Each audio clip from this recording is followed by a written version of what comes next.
오늘 김대영 목사님, 저희들이 밴쿠버 한 동네에서 함께 사역하시는 귀하신 분입니다. 이제 개척한 지 한 1년여 지나가고 있고, 드디어 함께 예배하는 가정도 생기게 되고, 그래서 얼마나 우리에게 격려가 되고 힘이 되는지 모릅니다. 우리 교회가 많이 후원하지 못하지만 조금이라도 함께 나누고자 하는 마음이 늘 있습니다. 그래서 이렇게 오셔서 함께 말씀도 나누는 것이죠. 여러분들 꼭 우리 목사님 얼굴도 기억해 주시고, 또 이름도 기억해 주시고, 또 밴쿠버 소망의 교회를 꼭 기억하셔서 기도할 때마다 기억나시는 대로 함께 기도해 주시기를 특별히 부탁을 드리겠습니다. 우리 목사님 나오실 때 우리 감사와 축복과 또 환영의 박수로 모시겠습니다.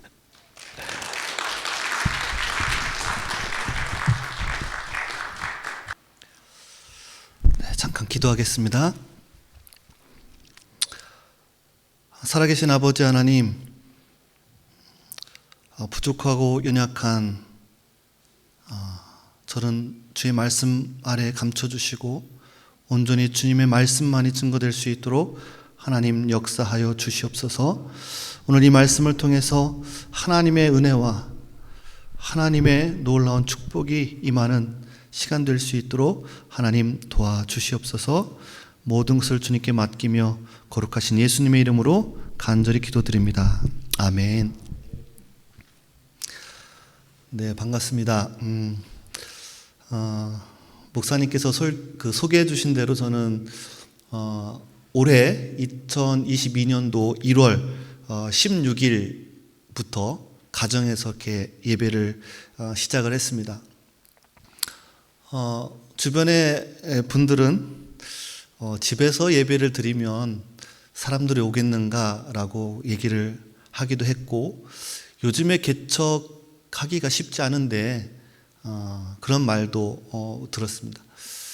그러나 분명하게 하나님께서 저에게 개척에 대한 마음을 주셔서 기도하면서 정말 아무것도 없이 집에서 이렇게 예배를 시작을 했습니다. 저희 식구들 아이들이 3명이 있는데 저희 3명하고 저 이렇게 가족이 5명이서 거실에서 이렇게 예배를 시작을 했죠. 그래서 솔직히 누가 올까 생각을 했었습니다. 집에서 드리고 있었기 때문에. 근데 하나님은 저희들의 생각과 전혀 다르시더라고요. 9월 달쯤에 한 가정이 저희 교회에 한번 방문해 보고, 잘 모르는 분들인데 한번 예배를 같이 드리고 싶다고 해서 한번 오셨다가, 그래서 한 번만 방문하고 안 오실 줄 알았죠. 근데 그 다음 주에도 오시는 거예요. 그러면서 계속 나오고 싶다라고 말씀하시더라고요. 그리고 그 다음 주에 또 한 가정이 또 오시고, 그래서 지금 그렇게 예배를 드리고 있습니다. 또 다음 주에는 또 한 가정이 오고 싶다는 또 분들이 계시고, 하나님이 계속해서 사람들을 이렇게 보내주고 계십니다. 하나님은 지금도 살아계시고 역사하십니다.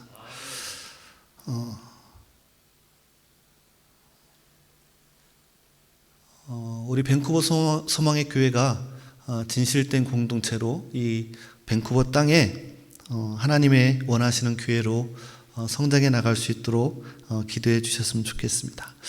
오늘 말씀을 보면요,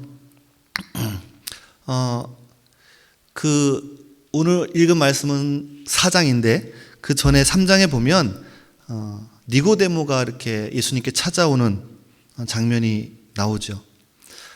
니고데모가 예수님을 찾아왔을 때 어떤 대화가 있었는지 여러분 기억나시나요? 예수님께서 거듭나야 된다라고 말씀하셨죠.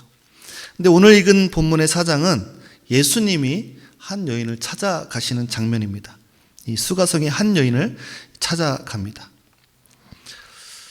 예수님을 찾아온 사람은, 니고데모라는 사람은 당대의 지도자였고 또 권력자였습니다. 그런데 오늘 예수님이 직접 찾아간 사람은 누구입니까? 아무도 사람 취급하지 않는 그런 한 여인이었습니다. 예수님을 찾아올 수 없는 사람이었죠. 그런 그 여인을 예수님이 찾아가는 장면이 오늘 본문의 내용입니다. 오늘 본문에 등장하는 이 여인은 우리가 잘 알고 있는 여인입니다. 그렇지만 이 여인이 어쩌면 우리의 모습이 아닐까 생각이 듭니다. 왜냐하면 예수님이 찾아오셔야만 만날 수 있었던 것처럼 주님이 나를 찾아오시지 않았다면, 누군가를 통해서 복음이 나에게 들려주지 않았다면 우리는 예수님을 만날 수 없었던 사람들이기 때문에 그렇습니다. 예수님은 높은 곳에서 가장 낮은 곳으로 오신 분이십니다. 이 땅에 오셔서도 정말 누추한 곳, 보잘것없는 곳에서 태어나셨고 죽으실 때도 비참하고 참혹한 모습으로 돌아가신 분이십니다. 그 예수님을 우리가 생각할 때 나는 지금 무엇을 하고 있는가 생각을 하게 됩니다. 예수님은 찾아올 수 없는 그 사람을 찾아가셨는데 우리는 누구를 찾아가고 있는가 다시 생각해 보게 하는 그런 말씀입니다. 오늘 본문의 1절, 2절 말씀입니다. 예수께서 제자를 삼고 세례를 베푸시는 것이 요한보다 많다는 말을 바리새인들이 들은 줄을 주께서 아신지라. 예수께서 친히 세례를 베푸신 것이 아니요 제자들이 베푼 것이다 라고 말씀하고 있습니다. 소문이 난 거예요. 어떤 소문이 났냐면 요한보다도 예수님이 더 많은 제자들을 삼고 있고 또 세례를 준다라는 소문이었습니다. 비교를 하는 것이죠. 세례 요한보다 예수님한테 사람들이 많이 간다. 그런 이야기들 하는 것이죠. 그러면서 이런 이야기들 때문에 긴장과 갈등이 생기고 있는 것을 보게 됩니다. 세번역 성경에는 이 소문이라는 단어로 쓰였어요.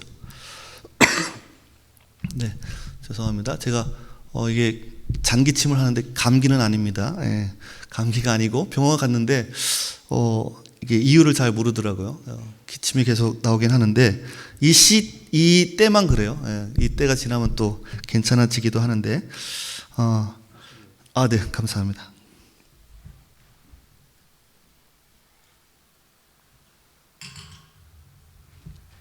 소문, 네. 증삼살인이라는 그 고사성어가 있습니다. 증삼살인. 이 말은 헛소문이 무섭다라는 뜻인데,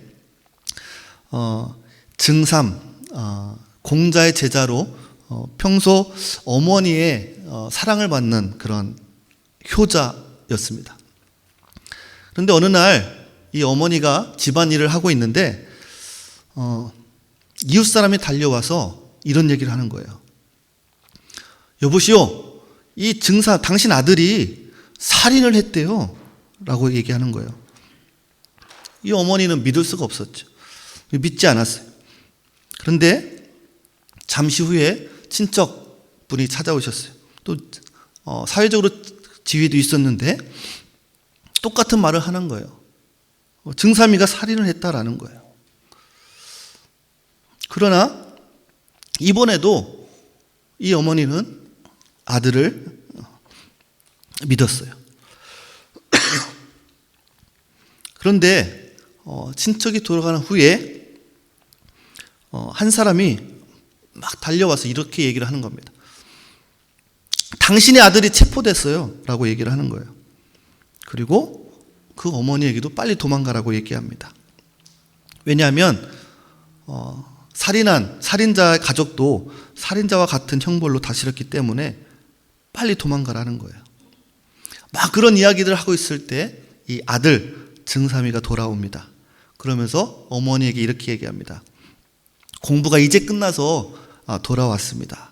돌아오는 게 들으니까 자기와 똑같은 이름을 가진 흉악범을 들었다라는 거예요. 그래서 자기가 살인한 줄 알고 사람들이 있었다라고 얘기를 합니다. 그러면서 어머니가 뭐라고 얘기하냐면, 너를 믿었지만 모든 사람들이 그렇게 말하니까 내 마음도 흔들리더구나 라고 얘기하는 거죠. 그 소문이 헛소문일지라도 계속 들으면 흔들리게 된다라는 거예요. 교회가 무너지는 이유 중에 하나가 바로 이 말입니다. 소문. 목사님이 이랬대, 권사님이 이랬대, 장로님이 이랬대, 저 집사님이 저랬대.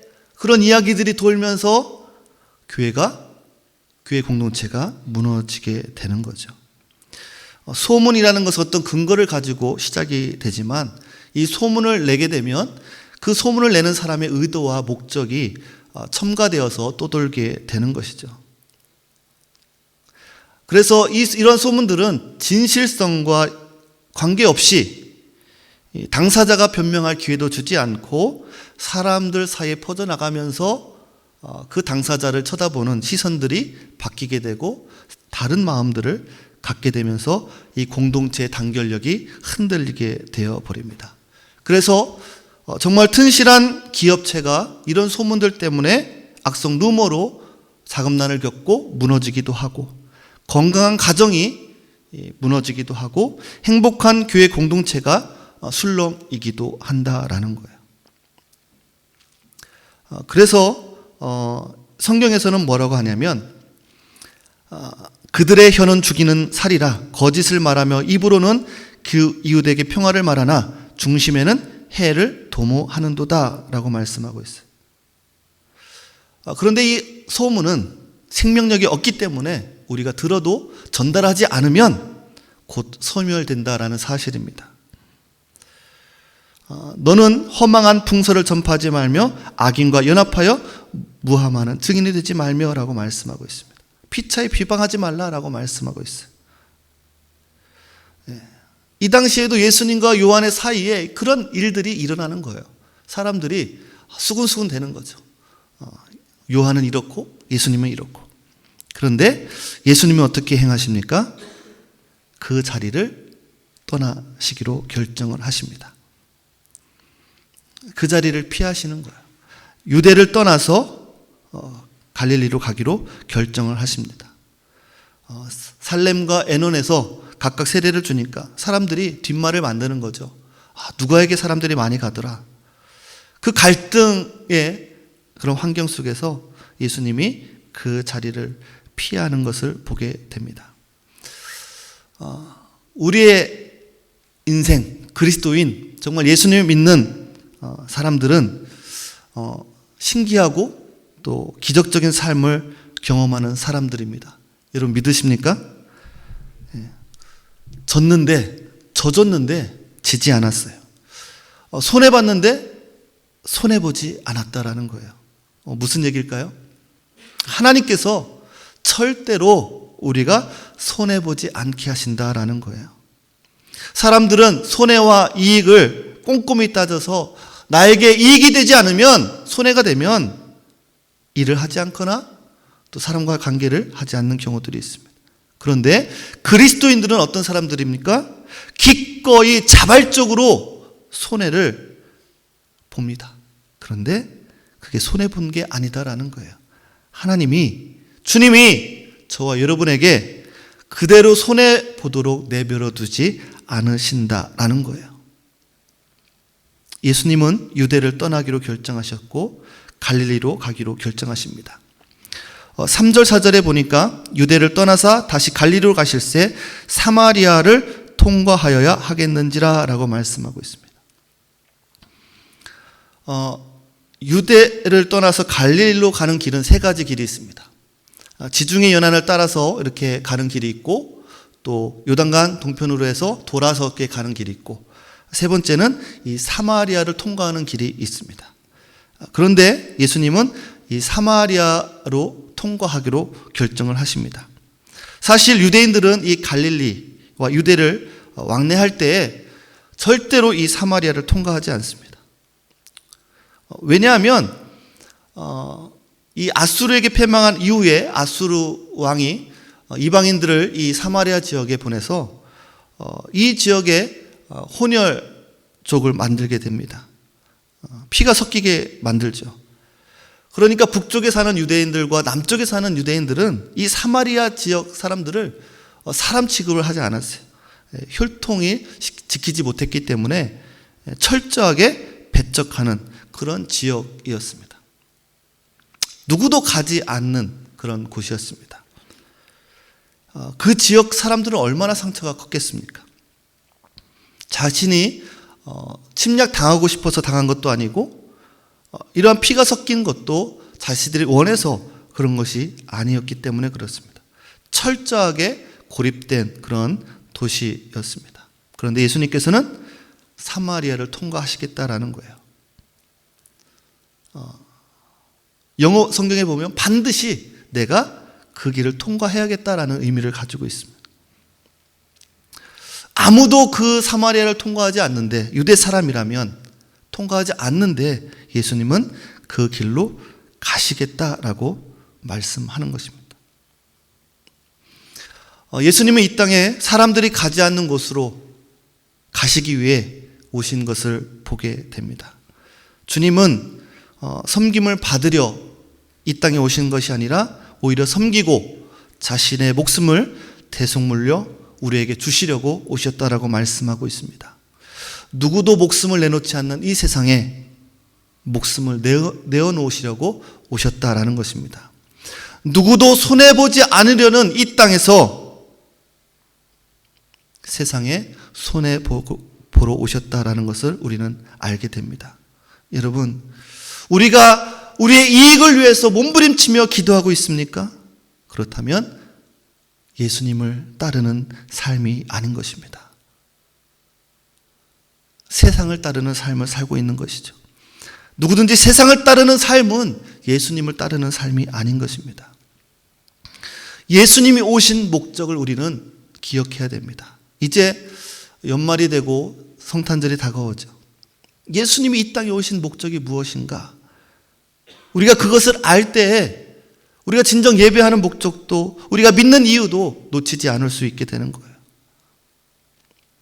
예수님께서 마태복음 9장 13절에 이렇게 말씀하셨어요. 너희는 가서 내가 바라는 것은 자비요 희생제물이 아니다 하신 말씀이 무슨 뜻인지 배워라.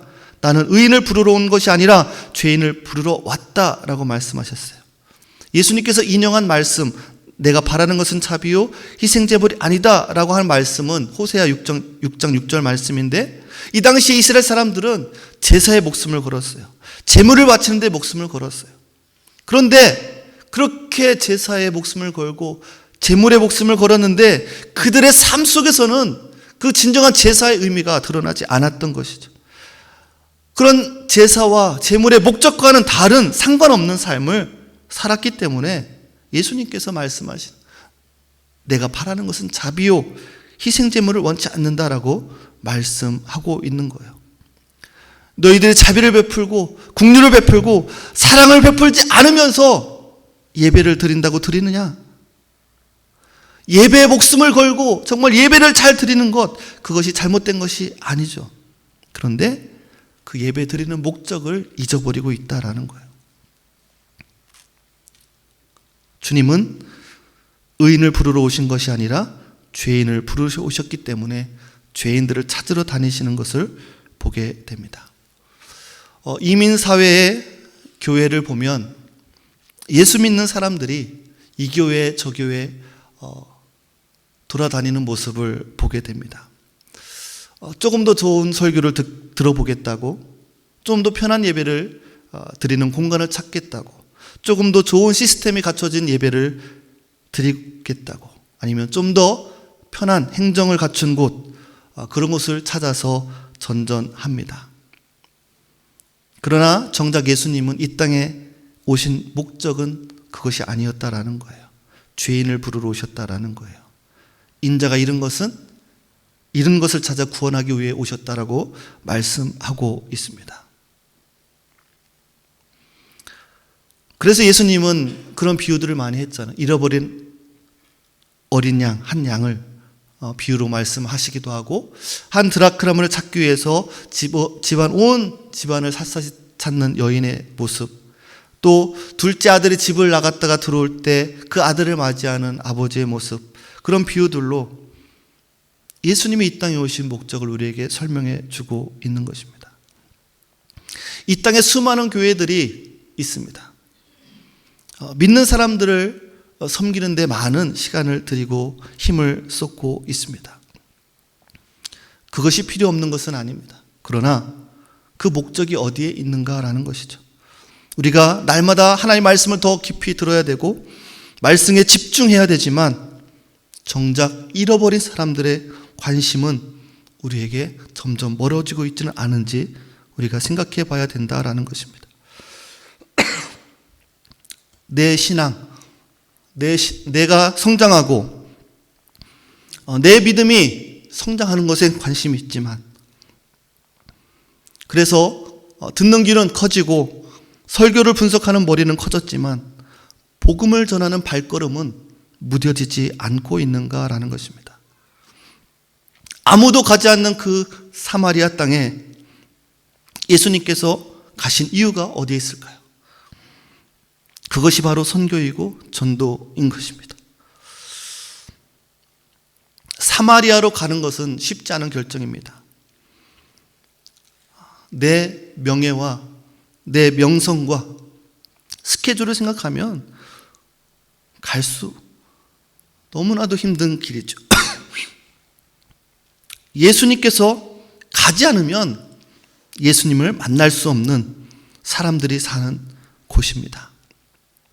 그 한 여인을 만나기 위해서 예수님께서 그곳을 가신 것이죠. 그 여인을 통해서 그 사마리아 지역에 또한 복음을 증거하기 위해 예수님은 가신 것입니다. 선교사이자 또 신부였던 다미앵이라는 분이 있어요.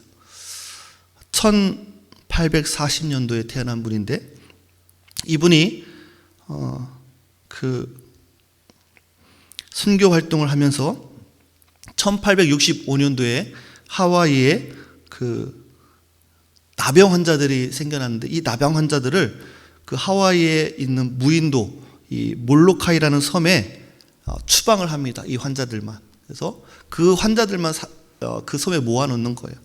누가 그 섬을 가고 싶겠습니까? 그런데 이 다미앵이라는 선교사가 주교의 허락을 받고 그곳에 가서 집을 짓고 그들을 섬깁니다. 결국 그렇게 섬기다가 그도 이 나병이 걸려서 49세의 나이에 죽게 됩니다. 이 사람이 그곳에 가게 된 동기가 어디에 있을까요? 왜 아무도 찾지 않는 그곳에 이 다미앵 선교사는 신부는 찾아갔을까요? 5절, 6절 말씀에 보면 이렇게 되어 있습니다. 사마리아에 있는 수가라 하는 동네에 이르시니 야곱이 그 아들 요셉에게 준 땅이 가깝고 거기 또 야곱의 우물이 있더라. 예수께서 길 가시다가 피곤하여 우물 곁에 그대로 앉으시니 때가 6시쯤 되었더라. 사마리아 여자 한 사람이 물을 기르러 왔음에 예수께서 물을 좀 달라 하시니 이는 제자들이 먹을 것을 사러 그 동네에 들어갔음이었더라 라고 말씀하고 있습니다. 6시쯤 정오입니다. 햇볕이 가장 뜨거울 때입니다.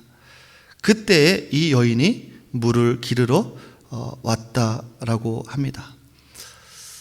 이 여인은 자신에게 말을 거는 유대 사람 예수님을 보고 의아해했습니다. 왜냐하면 유대인들은 사마리아인들과는 눈길도 마주치지 않고 상대하지 않는 그런 상황이었기 때문에 그렇습니다. 철저히 외면당하고 또 그런 삶을 살아가는 그런 사마리아 여인이었죠. 뒤에 저를 또 보시면 이 여인의 삶은 평범한 삶이 아니었어요.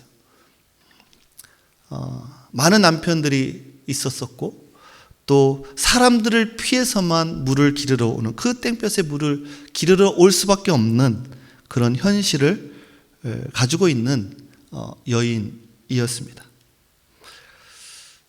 사실 이 여인을 보면서 내 이야기다라고 공감은 잘 가진 않겠죠.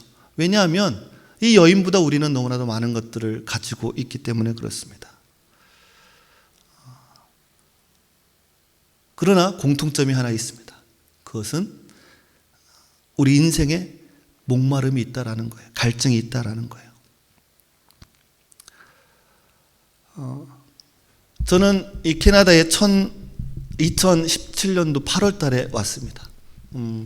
이민 목회에 대한 그런 마음들을 주셔서 캐나다에 오게 되었습니다. 하나님께서 분명히 마음을 주셔서 이 땅에 왔는데 몇 달이 지나서 저희 아내가 아프기 시작했어요. 그래서 거의 1년 넘게 누워 있었던 것 같아요. 통증이 너무 심해서 혼자서는 활동할 수가 없는 그런 상황이었습니다. 저는 또 일을 해야만 했고 소망이 보이지 않았습니다. 하나님께서 분명히 마음을 주셔서 왔는데 나의 현실은 뭔가 닫혀 있고 보이지 않고 어떻게 해결해야 될 수 없는 그런 상황들이 있었어요. 아내는 아파서 도움을 받지 않고서는 화장실에 옷도 혼자서 못 입는 상황이었습니다. 아이들도 케어해야 되고 일도 해야 되고 쉽지 않은 기간들이었습니다. 하나님 정말 왜 저를 이곳에 보내셨습니까? 이러려고 보내주셨습니까? 그런 마음도 들었었습니다.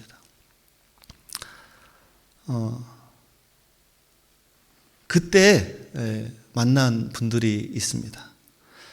그렇게 힘들고 어려운 때에 하나님을 믿는 그리스도인들이 조금씩 도와주셨습니다. 아이들 나이도 도와주시고 또 필요한 재정들도 채워주시고